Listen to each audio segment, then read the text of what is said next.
तो मिलिए राम और सोहन के साथ। ये दोनों पड़ोसी हैं और गांव के किसान फैमिली से बिलोंग करते हैं। दोनों का मेन सोर्स ऑफ इनकम खेती बाड़ी है, जिसके लिए दोनों जी जान से मेहनत करते हैं। लेकिन दोनों के बराबर मेहनत करने के बावजूद राम सोहन से कम अर्न करता है। और ऐसा क्यों है, चलिए जानते हैं।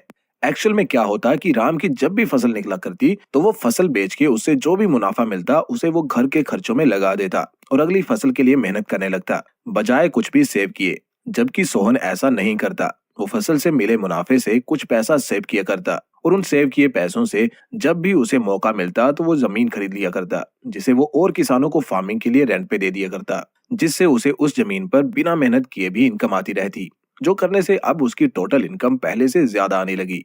और जैसे जैसे उसकी इनकम इंक्रीज होने लगी तो वो और ज्यादा कमाई के आइडिया सोचने लगा। उसने छोटे मोटे कारोबार, जिनको आमतौर पे लोग लो वैल्यू समझ के इग्नोर कर देते हैं, चालू किए। जैसे कि साइकिल रिक्शा रेंट पे देना, सब्जी बेचने वालों को रेडी किराए पर देना, जैसे और छोटे मोटे काम उसने शुरू कर दिए। और बिना एसेट्स और लायबिलिटीज की जानकारी के सोहन ने अपने लिए एसेट्स का एक सिस्टम बनाया, जो कि उसे बैठे बिठाए आम किसानों से ज्यादा आमदन करके देने लगा।